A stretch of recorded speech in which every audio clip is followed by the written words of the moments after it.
Hey everybody, welcome back to the Tattoos with Intention podcast, where we unpack the tattoo paradigm. Thank you all for being here. This week I just want to frame up what you'll be listening to. So after a run of lots of client interviews, I've ventured back into dialoguing with other artists. So there's going to be a few coming up. And that's basically just to share some other views and to exercise my mind and your mind in listening, to keep everything flexible and to continue to learn about this broad spectrum of what intentional tattooing is, or what tattooing is to people other than just the physical result. And so for this episode, I reached out to a veteran tattoo artist by the name of Phillip Millich. He's from the USA. He's an exceptional craftsman of tattooing. It's a very casual and off-the-cuff conversation. It's our first interaction together and we're simply getting to know one another. But the conversation resulted in Phillip passionately narrating the shift in the tattoo culture from its rebellious and communal origins when he started and when he grew up, towards a more commercial and individualistic approach. And this is all through the lens of his experience, of his story, so it's very from his heart. And we also explore the nostalgia for that past, when tattoo shops were havens for free expression. We discuss the impact of technology, societal norms, materialism on the industry and on our personal values. And lastly, you'll be presented with a very strong advocacy for the preservation of tattooing's sacredness and its spiritual significance.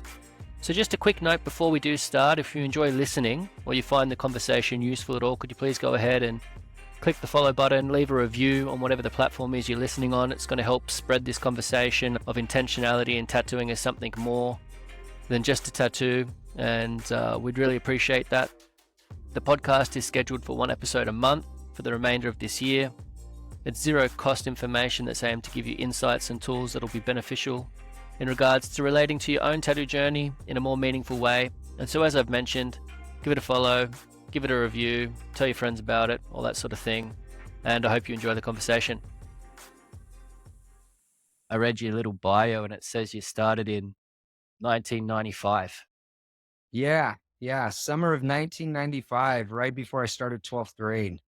I was 17 years old, found a shop. They took me under their wing as like their little brother. You know, I had a lot of freedom in a sense as a kid, just living with my dad. And so I was always kind of running the streets in a sense. And yeah, just a lot of independence. And was that in Cali? Yeah, California, Southern California. It was in Huntington Beach, California. Right. The tattoo shop doesn't exist anymore, but it was called HB Tattoo at the time. Everybody thought it was called Huntington Beach Tattoo, but it really stood for Hoopty Brothers. It was like a little inside joke. At one point, it was called Sneetches, but the people of Dr. Seuss ended up trying to sue the tattoo shop for using the name from Dr. Seuss. Yeah, so then they just called it HB Tattoo. And then they avoided having to pay anything for calling it Huntington Beach Tattoo by just calling it HB Tattoo. So what drew you in there at 17? You know, I had a buddy in the neighborhood when we were all about 15, 16 years old. He had figured out how to make a little homemade tattoo machine with the Walkman motor and the guitar string. He was really good at making art right off the bat. And so he was basically tattooing like me and some other friends in the neighborhood. So yeah, there was a bunch of 15, 16-year-olds that were getting pretty blasted, to be honest. Mm-hmm. And Huntington Beach, I don't know how it is now. It's changed a lot from the 90s, but it was a pretty punk town. A lot of like weekend fights and brawls. And there was a big, like a lot of the hardcore scene with the straight edge. And then there was also a group, which was like the opposite end of the straight edge kids, called FSU. And that stood for Fuck Shit Up. And they were like the more gnarly punks. And then you had the straight edge kids, which I fell into that little category for a while. Those were my first tattoos, was getting like, I got drug-free tattooed across my wrist. I had straight edge tattooed across my stomach, all by the time I was 16, a big old X on my leg. So we were like, and I was in a couple hardcore bands, and yeah, it was cool. Yeah. So your first tattoos are a bit of like a group affiliation type of thing, and like lifestyle signaling. Yeah, for sure. Yeah, nice one. And do you still have them? Do you still have any of those ones around? The straight edge. Now, I remember when I was getting it, they're like, when you turn 21, you're gonna get a big black rainbow tattooed across it. And I basically do. Like, I got this Yeah, big no way. tribal piece. Yeah, just covering Nice, it. man. That straight edge, big old rocker. And then the Yep, drug yep, free got covered up eventually. You yep. know, to be honest, even though I'm not straight edge anymore, I still hold a lot of the values that I learned in that scene because it was very politically oriented. It's what got me into being vegetarian and vegan, and I'm still vegetarian, and I eat pretty vegan throughout the week, but for the most part, I'm vegetarian. I love my eggs and cheese right now, but I still veer knowing that I feel veganism, not what it is now with the left kind of scene, but I still find veganism as like one of the like more ital, higher level ways of eating if you can pull it off, if it's not something bad for your constitution. See a lot of like greatness in it. Yeah. Yeah, interesting, interesting. Even like you saying that sort of like that left lean that's in there. It's a similar thing. Even the punk, I see it now. The punk's changed from like the days you're explaining too, hey? It's like foundations are different. Yeah, the left now to me, like whatever this new leftism, wokeist kind of stuff, I find it a lot more like what we would explain as being fascist at that time. Uh-huh. You know, it doesn't allow for much dialogue, doesn't allow for much argumentative discussion because people are so sensitive these days. And I kind of consider myself like the original woke in some ways, but we wouldn't use the word woke. We would just be like, we're awakened or we're waking up or we're trying to become more conscious. So yeah, a lot of my political values from when I was 16, from what I was learning in the punk records and just reading outside of school, I still hold those values. And what are those values in comparison to the things these days that I guess have where that deteriorated? Freedom of speech. Yeah. People get offended too easy these days, right? People get way too offended. And even if you get offended, it's like you're not almost allowed to be offended, Yep, yep, you know? yep. No, I get you. So, like, kinda like me and my buddies all agreed on everything, but we all got along. We were breaking down racism, sexism, homophobia. We were breaking apart just prejudice in general. And part of that was getting tattooed, going to shows, talking about environmentalism, but not to the point of what it is now, where you're like, unless you have an electric car, we just naturalism at that time was like anti-technology. We were basically like Luddites against big tech, against big pharma. We were definitely not down with the government in general. Didn't matter what side, whether you were right, left, we just weren't into it. We didn't want anybody telling us what to do. So we were making up our own rules at that time. And that's why, like in the hardcore scene, or even in the old hip hop scene, or even the old rave scene, it was multicultural. There was people that were dressing drag, but we didn't want the government involved in it. We didn't want it in our school in a sense. We created safe places where we could express ourselves in a multitude of ways, whether it was through the hardcore music, playing music, jumping off of each other's heads in a pit or whatever, or going to a hip hop show, learning breakdancing, or like in the rave scenes with the like kind of psychedelic exploration that was always trying to lead us back to like love, unity, respect, you know? Yeah. And we don't want nothing to do with the government. That's all I have to say. And so Yeah, yeah, now it yeah. seems like the left is like eating off the government, like waiting for them to tell them how to respond to an opposing party. Yeah. You were saying the old hardcore scene, the old punk scene, the old hip hop scene. It's almost like just old scenes go back far enough, and all the scenes were genuine.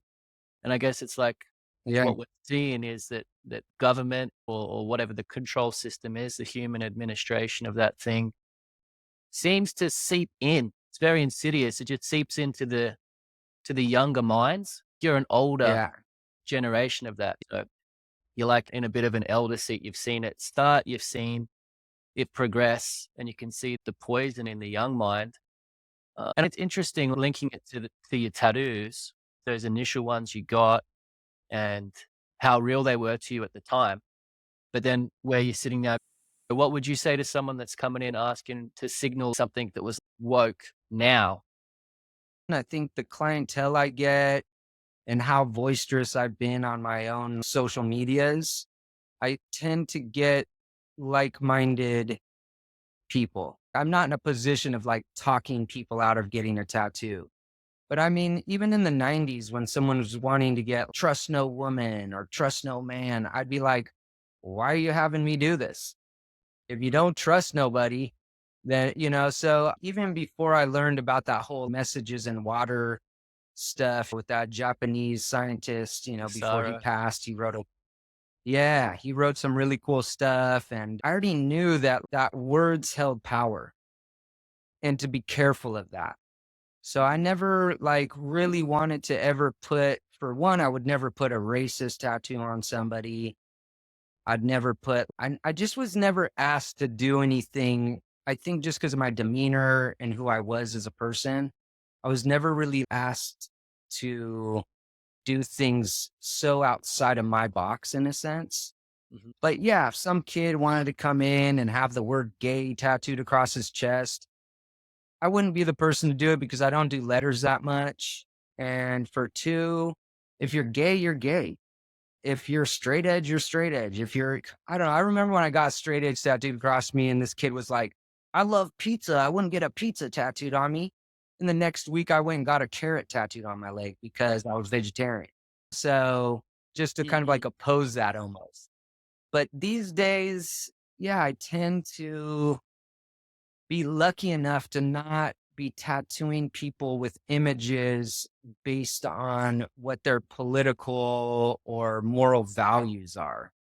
Although a lot of spiritual tattoos do hold moral values, do have a story that's linked to either a religion or a type of group of people. However, a lot of the spiritual tattoos are really open in a sense. They're open to change your own interpretation as time goes on with it. Yeah. Meaning that maybe you got an ohm and you didn't really know why you got the ohm. You thought it was a cool looking symbol. You got a little essence of a paragraph that you read about it off of whatever book you were reading or like some online encyclopedia or whatever. As the time goes on and the symbol's on you, most likely it sparks up dialogue. It makes you really think, why did I get this tattoo? So it can deepen your experience with that imagery. Yeah. Even with getting maybe straight edge tattooed across your belly or on your wherever, that could even still deepen your experience as time goes on. Even if you changed your mind about being straight edge, it could still deepen your experience and your conscious thought of why you did it and where it brought you. I've been thinking about that very thing a fair bit. The other day I was comparing tattooing to like blockchain. I don't know if you've looked into it, but I was thinking of these tattoos being like they're individual, but they're just a link in a chain Right. through time. And so it's like Yeah. Yeah. you really only have one tattoo experience in your life. It's like this lifetime's tattoo experience, but there's all these like individual Right. links and you can't erase them. And you're always going to feel and think differently about that link when you're 10 links down the road. You just will. Totally. So I do get you. Yeah. And speaking even on that link of tattoos, like art in general has brought the world together to have some common interests. But the phenomena of tattooing has like legitimately brought the world into this one common interest. It's worldwide beyond, if we step away from the indigenous side of it, the indigenous history of it, but even in this newer culture of tattooing, through it, I've met people around the entire world that have these common interests, these common imagery. So it's really linked a lot of people that maybe would have never connected if it wasn't through the tattoo. Cultural changes. as well. It's a phenomena to me. I'm blown away from what I saw and what I thought it was in 1995 to here in 2024. It's mind blowing actually to me. Let's look at that because it's similar to what we're talking about with your stomach tattoo or someone with the tattoo. Until you start engaging with the process of getting tattooed, which I guess we're pointing to as being something that's it's very human. You said step away from the indigenous stuff, but it's like every isolated group did it and they've Oh, all for sure. formed these cultures and these communities. And now we're at this super fractal, fragmented, split out stage. There's just like avenues everywhere through screens or in different countries. But the tattoos themselves reveal these common threads or everything that the culture is starts turning up on people's skin. And we're all part of the same Yeah. culture. It's just expanded, right? So thinking about what you thought it was, opposed to being 30 years into it now. The reason I ask this is there's people listening that are in Yeah. early stages of their relationship with tattooing, whether they're getting tattooed or they're doing tattoos. So they might still be in an earlier stage of what they think tattooing is.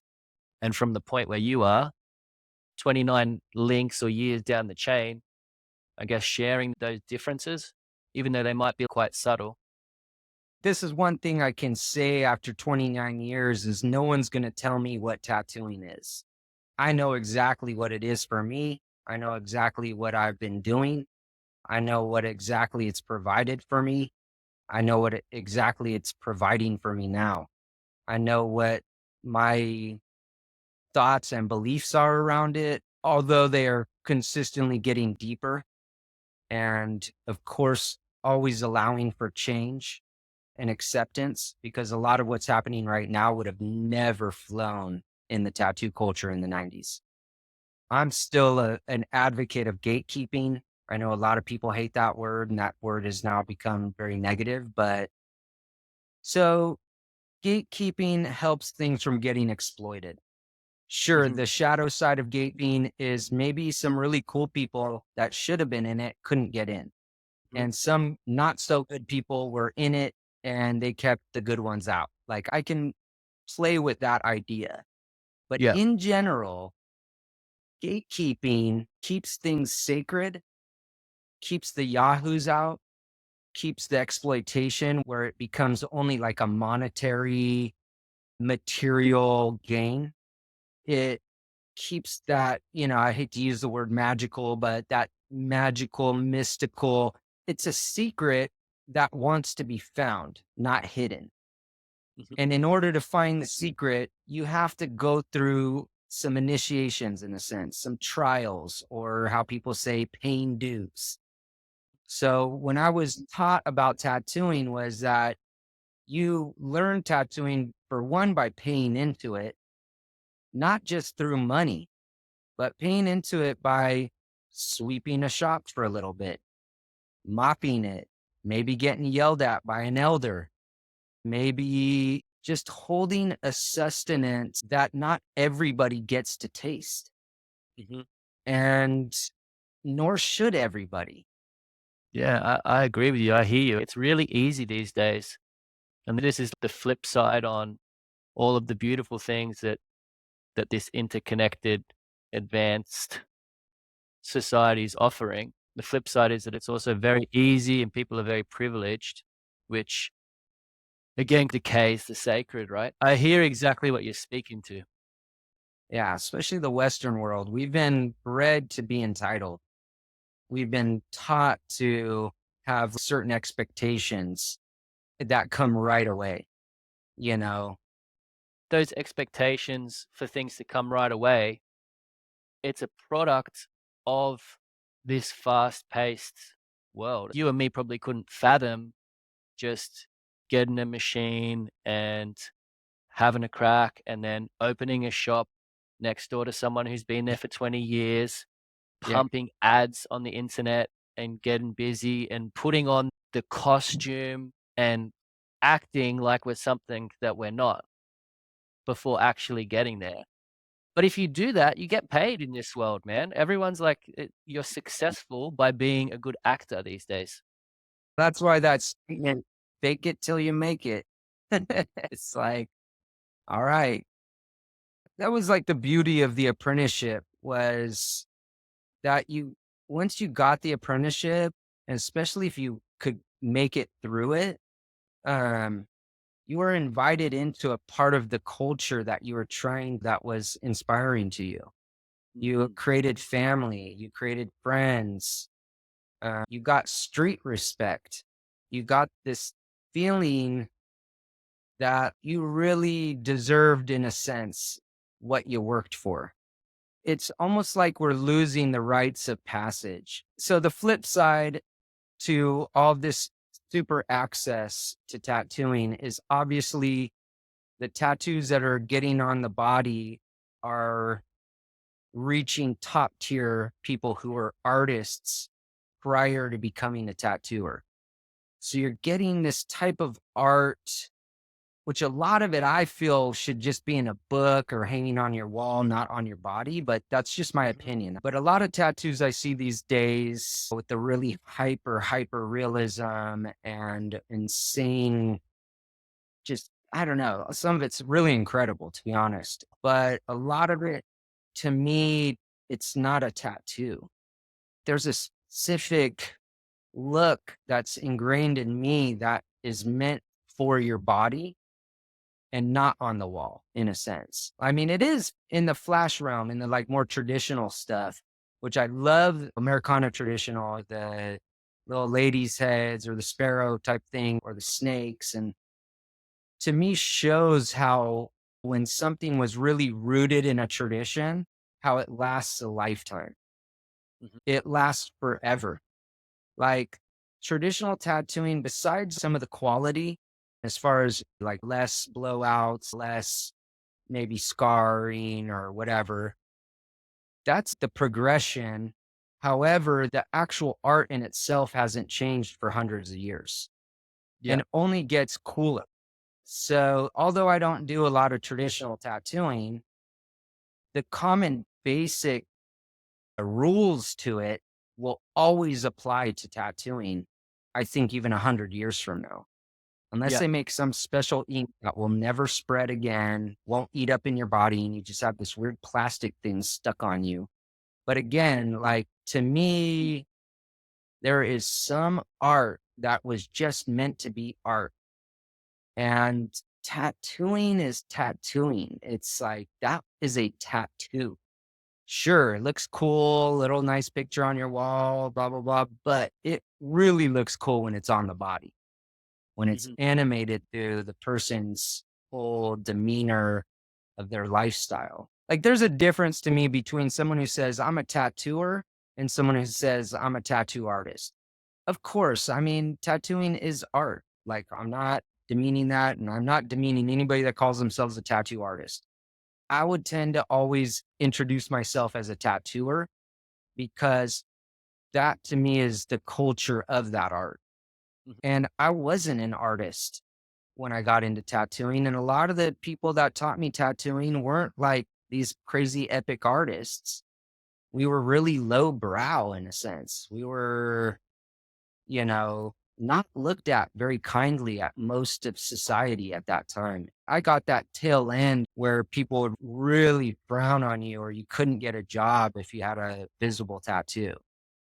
So I caught that tail end before 2005-ish, where it really started to shift, where you were getting a lot more doctors and lawyers and people kind of like, oh, I want to get, like exploring their freak flag in a sense, their wildness, breaking some of the bonds of maybe the traditional thought of the baby boomers who are really pretty against it and only held it in the realm of like someone who'd been to prison or someone who is just low class. So, yeah, the tattoo shop was a very safe haven for a kid like me who wasn't very good in school, who I had a lot of discipline as a child, but by the time I was in my teens, no one could subdue me. My dad couldn't keep me indoors. He couldn't make me study any more than no matter how much he yelled or screamed or whatever. So tattooing was a safe haven. It was a speakeasy. It was Mhm. somewhere where you could cuss all you wanted. You could talk about drugs. You could talk about your anything that wasn't commonly allowed in your church or in your school and it was, yeah, I don't know how to explain it other than I really think about the old tattoo shops and some of them that still exist now. There's still a lot that are like that. They don't get the radio play anymore, but those shops are the speakeasies. They're the Mhm. place where you can have an opposing idea. You don't have to be worried about some young wokest kid pressuring you to have their belief. So tattooing to me was this like what maybe they considered back in the day with alcohol, like with speakeasies, where you could go drink and maybe smoke some weed and do whatever and still make it to work on Monday. Yeah. Um, Yeah, they were a place for s- like an expression that wasn't allowed in the outside world. Like you said, was frowned upon. yeah. And now a lot of these new private shops with no art on their walls and more plants than tattoo art, I think that's just meant for like more jewelry stuff and more like perfume shops. A lot of these tattoo shops literally look like Macy's perfume fucking shops.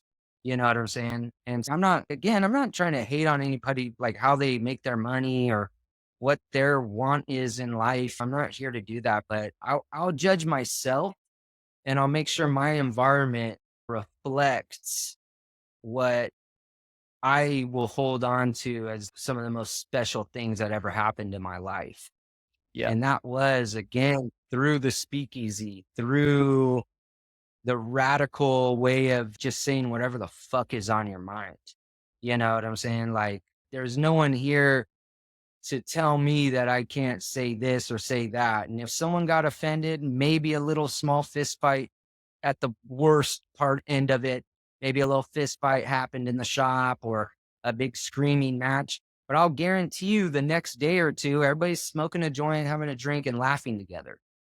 And so, again, I don't know. I just remember when I was scared to walk into a tattoo shop, and that was part of the excitement was like, fuck, I'm doing something that I shouldn't be.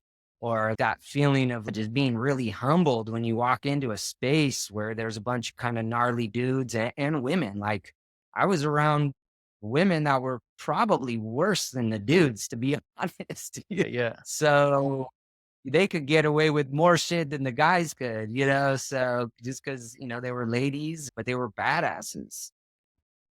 And so again, I'm not trying to like make anybody feel lesser that they don't belong in tattooing or anything like that. I just have my own experience and my own memories and my own just like feeling of what tattooing is. I don't think we need to say we're not trying to judge anything here because what we're speaking about is a judgment from a place of experience of where tattooing was to where it is now. And so to judge that change as an action that's happened in a process is fine. It's not like you're pointing a finger at Bob and saying Bob's, a bad human. You're not saying that. But the reality is you're explaining where the shops are at, like it should be a perfume or a jewelry store. It's because I think people's connection to tattooing has become so commercial that it is like jewelry or perfume. Whereas you're speaking about a time where the tattoos were just so integrated into what you were processing in your life, like they were more connected to your actual way of being, opposed to a pretending to be. So Yeah. And you were taking risk. Getting a mm, tattoo, especially if you got it on your hand or, on a neck or whatever, like you were taking a big risk at that time. You weren't going to be a model. You weren't going to become a supermodel. You were gonna like be thinking, oh, I'm gonna be making 500,000 a year. You weren't, dude. Like I lived in it's my van for part of my tattoo career. I lived in a van next to the lake at Lake Merritt when it was super heavy ghetto, I was happy making, I would even at times be like, just buy me a bag of groceries. I Mm. loved it. And I loved my freedom at that time because I was like, fucking 9 to 5 in a sense, even though I was working 12 o'clock till 6 in the morning, but I loved it.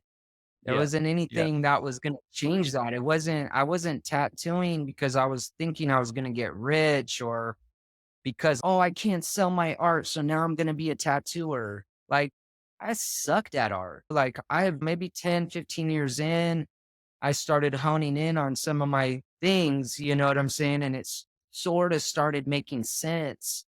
I don't know how many times I've heard the new fucking tattooers being like, "Oh, I can't sell art, so I'm just gonna tattoo for 5 years and then I'm gonna go do this." I'm like, "Oh Mm. my god, man."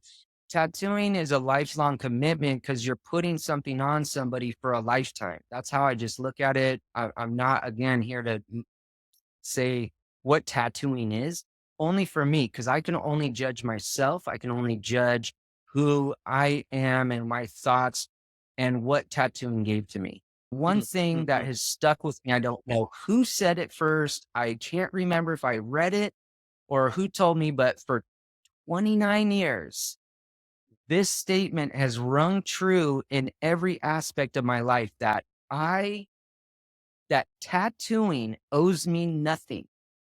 I owe tattooing everything.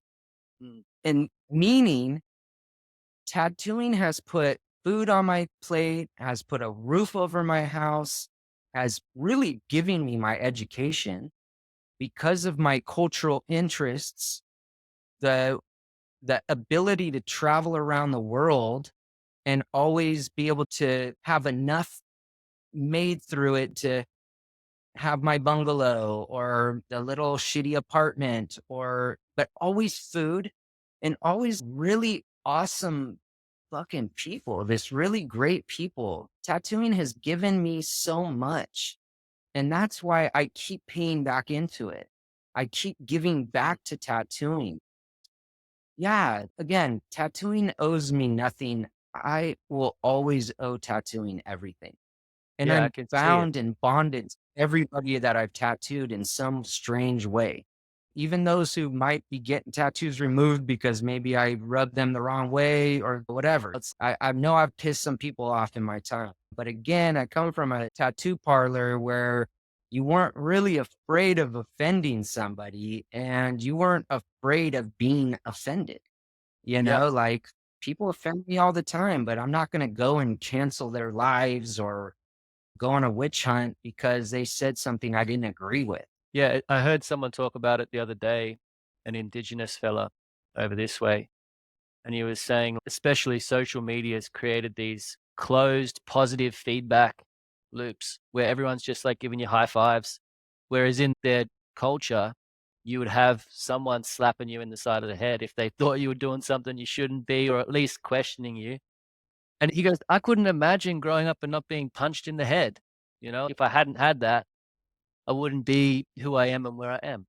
Yeah, and I wouldn't know not to do that in a sense, maybe to another. Now I know what it means to get punched in the face for saying something stupid. I'm not going to go do that to another person, maybe. Or if I ended up accidentally offending somebody, at least I know, like, well, grow a pair of balls. I don't know. What Mhm. the fuck? Yep. Spirituality isn't weak. It's becoming weak because of all these fucking numbing creams. Otherwise, tattooing is not weak. It's not a weak environment. We're literally doing something that's violent, to be honest. We're puncturing the skin, we're drawing blood. It's not meant to be easy. If you want it easy, just watercolor. Even that's its own struggle, but I'm just saying, if you don't want to be enacting violence on somebody's body, don't tattoo them. You're literally opening up their skin. It takes them a week, sometimes months to heal if you were a little, rough. There's nothing weak about tattooing. There's nothing soft about it. Nothing like these soft things that are coming in. This was a rites of passage in so many cultures for so long and heavily gate kept through indigenous cultures, through even old European, getting into like lighter skinned people who were still had tribalism in a sense. They had families and communities and bloodlines. And there was always only a specific person within those communities that did the tattoo. It wasn't for everybody. Not everybody in the neighborhood was doing the tattoo. And you had to have there needs to be a backbone. Not only that, I'm noticing a lot of these new people coming in that don't want to be tattooed. You're like, Mm. wait, you want to make other people suffer. You want to make other people take the risk, but you're not going to do it yourself. Like, what is this mind frame? For me personally, is I'm just not into it. Like, it, It's upside down. I'll try to like come back to full judgment, but anyways, Judgment. once you water something down, that's when the government comes in. That's when regulations come in. That's where the FDA now is coming in and really stirring the pot. You know what I'm saying? And you don't want to be with somebody that's only doing it because monetarily they can do it. Like, I always will get along with somebody who has had struggle in their life versus someone who's had no struggle. I'm sorry. I won't see someone as unique or diverse or rooted if they haven't had struggle in their life. Again, it's like my projection or whatever you want to call it. But for some reason, the most kindest, gentlest, amazing people have the roughest shell Yep. Yep. and Yeah. hard experiences. It's like suffering's a really important ingredient, I suppose, to remove all the stuff that shouldn't be there because it's not real. Like that abrasion of suffering or challenge or having the hard time is what's going to remove all of Yeah, this like loose matter that doesn't really need to be in your field or in your frame, right? totally. And people are just so protective of it. Like you're saying with the numbing creams or like, the crazy shit that's going on with people going under the aesthetic and getting their whole bodies tattooed in one go. It's ridiculous. I It saw a really is. post the other day. I was like, I'm gonna fucking retire. Fuck this, man. If this is who I'm Mm-mm. associated with, then I don't want anything to do with it. I'll go back to like literally tattooing out of my van if I got to, just to feel some realness again. I don't know. Totally. I pray that whatever that trend is, that these people just fade the fuck away. Yeah. Yeah. The other way to look at it too, Philip, is like it's so identifiable that there's this thing that's gone so far from what it is that you've grown up in and experienced and practiced.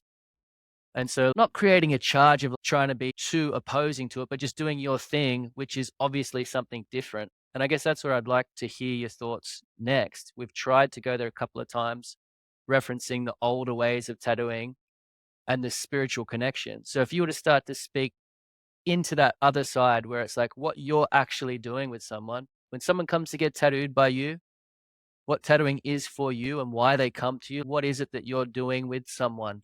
And what is that connection to spirit and to realness and to story? I got some notes here about language you use around it being a ritual and ceremony. I'm always interested in hearing that because, again, it's something that's been like pulled a little bit into a space where it's starting to become not real. So, like, talking about what you actually do. The word ritual to me, just like the word love, it can get really convoluted once you use it too much and you just throw it around. When someone gets a tattoo from me, sure, back in the day, there was many times where we lit candles, we casted a circle, we maybe owned together, maybe, and I still hold space for that in a sense, although I'm not here to be anybody's shaman or shaman. If you're going to come in to get a tattoo from me, I'm hoping that there's a lot of laughter. I'm not going to wave some fucking bowl in front of your face and have some crystals on your bed. I'm not going to do that. Spirituality is just in religion in general, is a personal relationship that I hold for myself. And I'm not here to project it onto another person.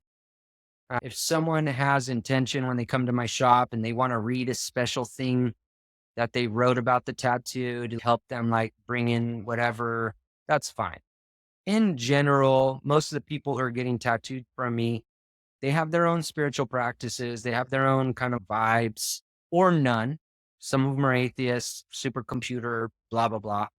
I love them all the same. Just because you're wearing a robe and fucking incense and whatever, I don't see you in a different light than the dude that or girl that's just a computer person and and says fuck religion and whatever.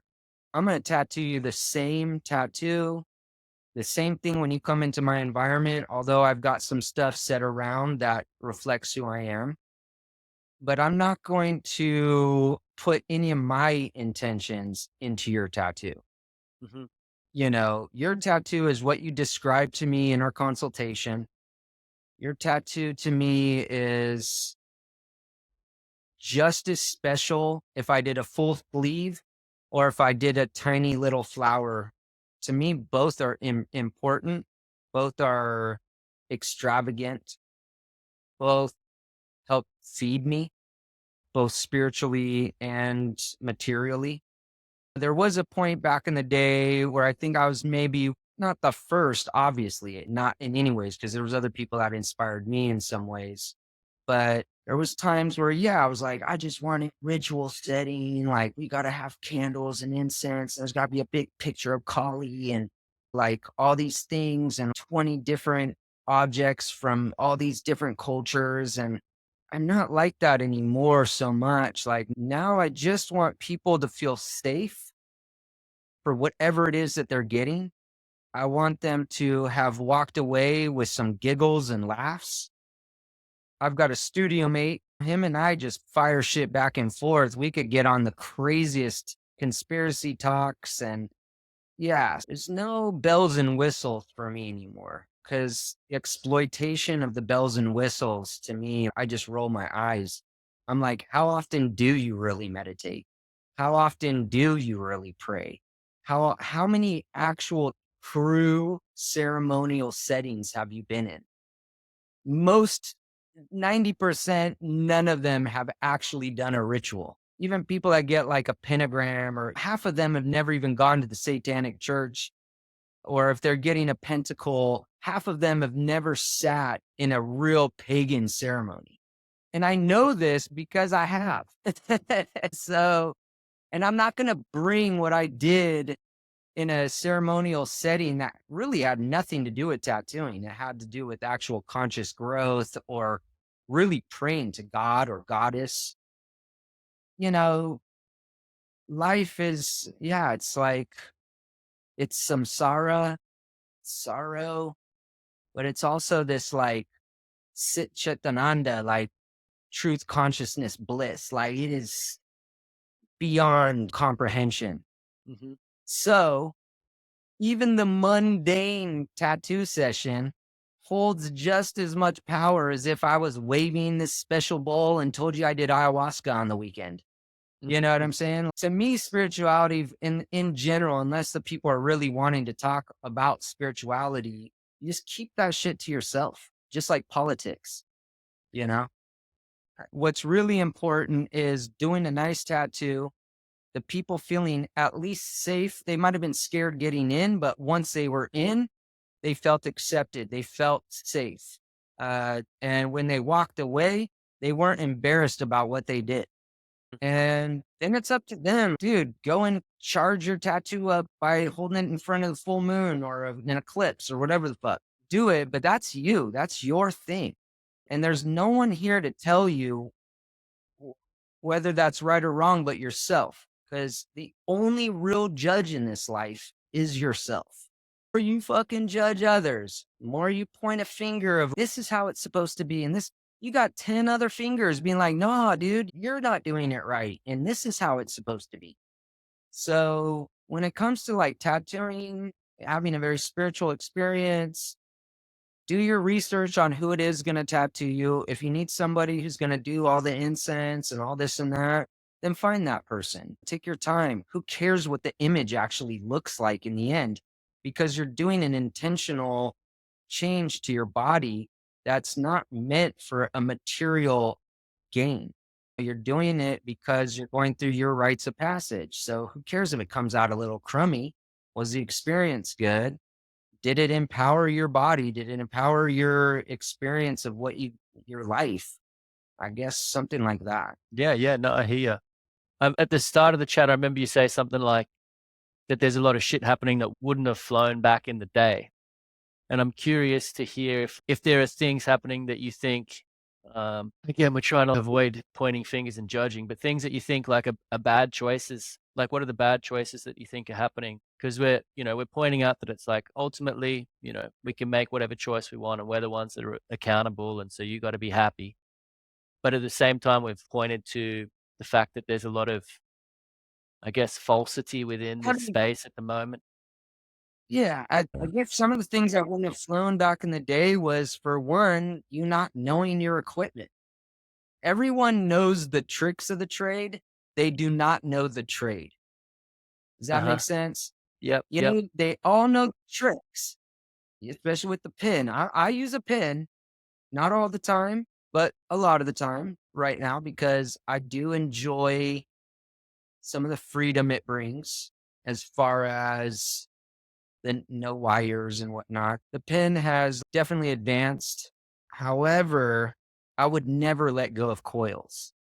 I would I still maybe once, twice a year sit down and make some needles and fuck around with some configurations that would be fun to experiment with. Yep. Um, Even though a lot of these companies are doing that now, with the where it's like 4 3 rounds tacked, and you're getting these really buttery fades, you know. But yeah, you had to know how to fucking build a tattoo machine. You Yep. had to build your lightsaber. You had to be able to make your lightsaber. You spent that hour to 2 hours before you started your day cleaning your contact points, making the needles that you needed for the week or even the month. If you're really hyped up on some coffee or whatever, you're like, fuck it, I'm getting this month done. I'm feeling good today. Like, I'm going to have needles for next month.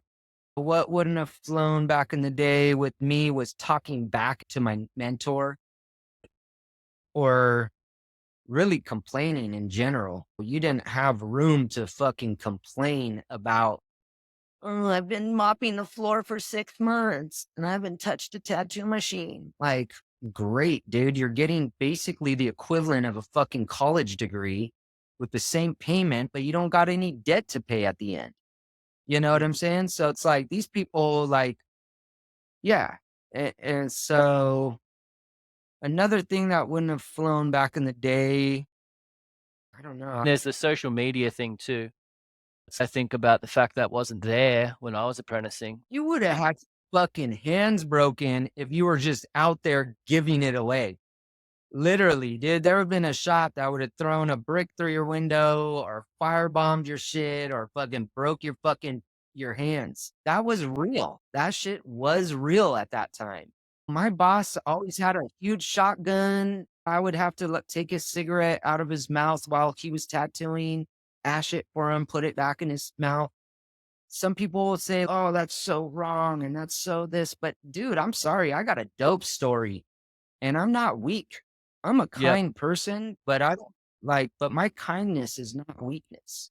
And I think there's something lost in it. There's that badassness. It's not gone. There's still most tattooers to me a lot of them are still badasses and they're dope and they're very eccentric, wild people. But there is something that is slowly creeping in and making it, again, to where you can open up a shop after a year training on YouTube. And then Yeah. you open up a shop next to an old timer who, great, he might not be as great of an artist of you, but he's a fucking tattooer. And Totally. he or she has set the milestone for you to walk on. So obviously we're talking about how big the changes have been. I mean, from my perspective, yeah, there's some things. Yeah, and the perspective almost doesn't get heard. It's shut out because you don't have to take that pathway into the industry anymore. Like you were saying, there's that timer. I think you said about 2005. I started in 2008. And it's around a similar time to when all of the TV series were coming out in the States and stuff as well. So people's perspective started to open up a little bit more, it was becoming more accepted. But that was the change of tide that started to dilute what you're talking about, that realness, and then allow this new wave to come in. But I got a taste of it. I had to build machines and I worked for a biker and I didn't get paid for 2 years. And I went through all those things. And I couldn't imagine doing what's happening right now. Like this current season is full on, man. People are just here in Australia anyway, because it's licensed. They're paying for a license and no one's teaching them to tattoo. And they're opening an account and they're a tattooer that's getting more work than the guy that taught me how to tattoo. And he's amazing, Yeah, straight up.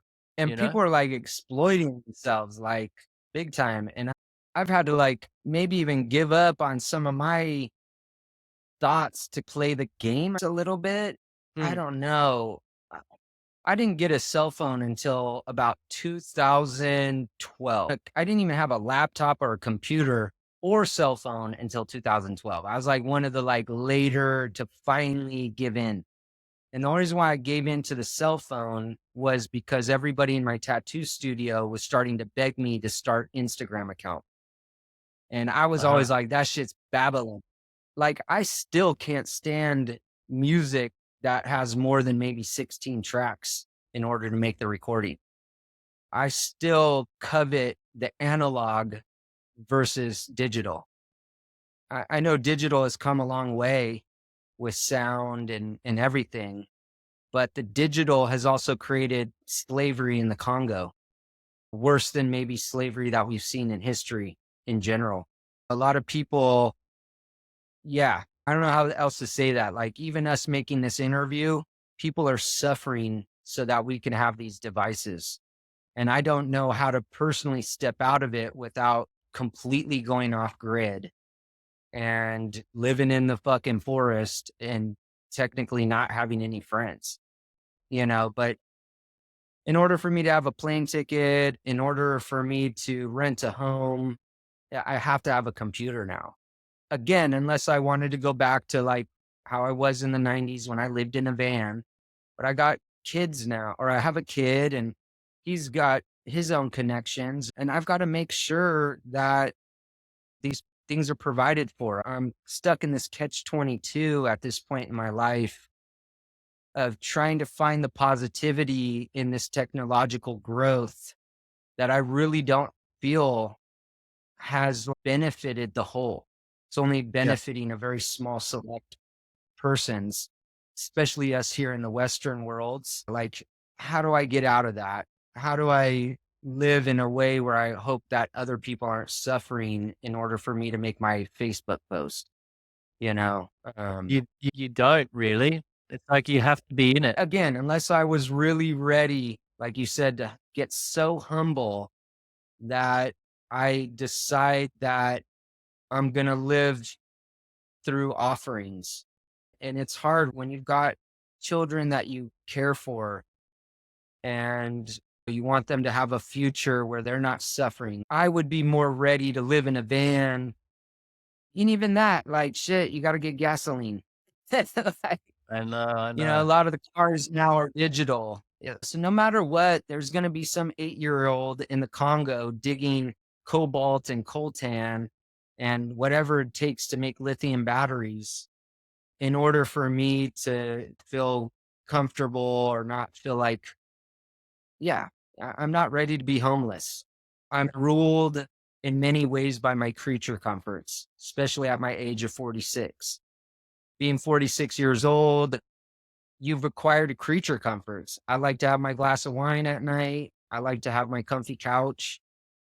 I like to, if I want to take a jog around the neighborhood or go skate with my son or whatever, there's, yeah, there's these things that you end up surrendering that maybe when I was 16, I wouldn't have surrendered because I was so Yeah. like anti-money, anti-government, anti-public schools, There's that saying that comes to mind when I'm listening to you of like position that it seems you're in and I'm in, where there are the utterly practical matters that you got to stay grounded in of life, responsibilities, like having kids. And so it's like trying to be in the world, but not of it. I can't remember where that saying's from, but to be in the world and not of it. And it's definitely a spiritual and a psychological one. It probably stems a little from like some Christian thoughts, to be honest. Christian, Buddhist, Hindu, a lot of them speak on the anti-material world because we're both spiritual and material, and both cannot exist without the other. Personally, I don't think that can exist in this reality that we're in, a matrix. It's Yeah, whatever we want to try and call it. yeah, maybe some people are starting to maybe understand or have a better definition of when that movie came out. That was pretty mind blowing to me as a kid. And, but yeah, like I feel like I feel like I'm in the movie The Matrix or Terminator right now. I mean, or even Total Recall, or some people like to refer to the book 1984. Yeah. So right now I'm in a stage where I'm accepting that part of me living is creating suffering. And maybe that just is what it is in this world, in this reality, in this dimension, whatever people want to tune into how they describe their human experience. I think we all have our own utopia in our minds of what would be right and wrong. But the problem is your utopia isn't someone else's. And when you start pressing so hard of your own utopia, you become a dictator. You become the fascist because you're then saying, I'm right, you're wrong. And yeah, and I want everybody to be happy. I don't know. I think that's like the common goal of most people every day is you're looking for happiness. You're looking for something that fulfills you. The one thing I've noticed that the more material acquiring, the heavier I feel. I'm at a state in my life where I have a warehouse that's full of art, music equipment, pictures. And I Mhm. remember a yogi, I think this is a common like yogic, like not yoga, stretching yoga, but like those who are into the prana kind of work, the more anti-material work, that like when you own more than 7 things, those things own you.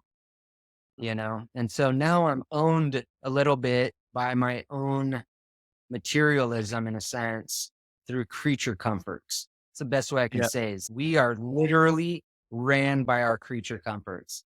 What do you need to feel comfortable every day?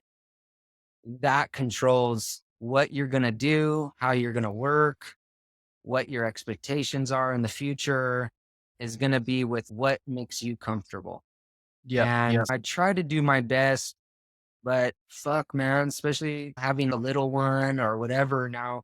Like I've gone to Target probably 5 times this week to make sure that I had the things that were necessary to take care of this little one, Yeah, man. or at least that I think are necessary because that's what we're now trained to think is necessary.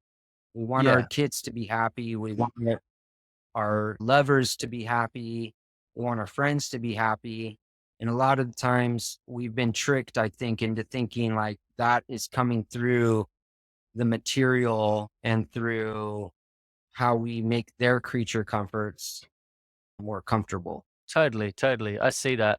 But you could even strip that back more and just show the predicament we're in the hold that society has. It's even outside of comforts. Sometimes there's things that you need. Like for me, a couple weeks back, we're out in the bush. We're not in town every day and stuff like that. But he got sick, man. And we don't catastrophize things. The dude's 4, he's never been to a doctor in his life, but we had to go into town to the hospital. And that sort of Yeah. ran into a week in this environment that was just so different. And there's me going, I'm grateful that I got access to it. I'm grateful I'm Yeah. not in the Stone Age. So Yeah. there's also that side of like, we can want to be the recluse, but at the same time, I think it's more if your mind can be unencumbered by the attachment, and then you can still be Yeah, there for others and to have the things that you need and have that experience and not feel guilty about it. But be aware, like you said, you don't want to contribute unnecessarily to the suffering, you know? exactly. I guess trying to get to a point where we're minimizing. I know a lot of people like, I'm trying to watch my carbon footprint. A lot of our wants have been turned into needs, and our needs have been turned into wants. Therefore, saying, my needs are a roof over my head, fresh water, and food. Yeah. Those are needs, but they've been turned into wants for people. And then it turns into, I need a new shirt. I need a new car. I need a new, but those are wants. Those aren't needs. Mhm. If you already got a car, just because it's not fitting up to date with how you want to look, that's a want. That's not a need because you already got your car. You can get from point A to point B. So your needs turns into want. The real needs are necessities. And necessities are getting harder and harder to get for everybody. Like not everybody gets fresh running water, a Mm. roof over their home, nice, good organic food on the table. Those are our birthright. Like Yeah, and I guess it's that overlays with the tattooing pretty well too, oh, for sure.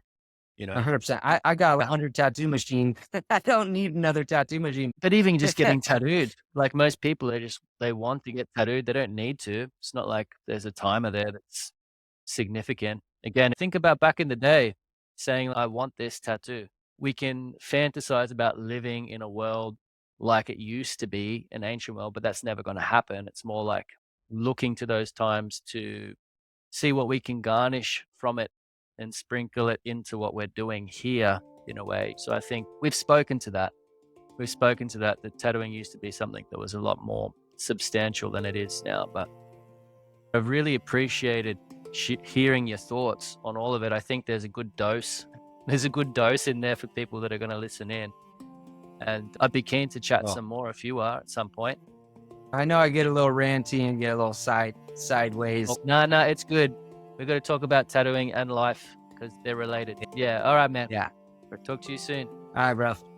Blessings. Okay, everyone. Thanks for listening.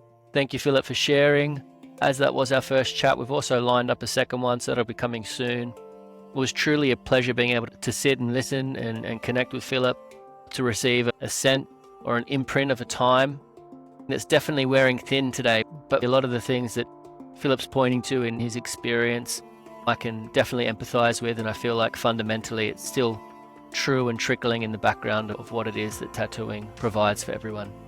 And if you want to find Philip's work, I definitely recommend having a look at what it is that he produces when he works and tattoos with someone. It's very, very high level technically, very beautiful work, very dignified. You can check him out on Instagram at PM Tattoos, one word, PM Tattoos.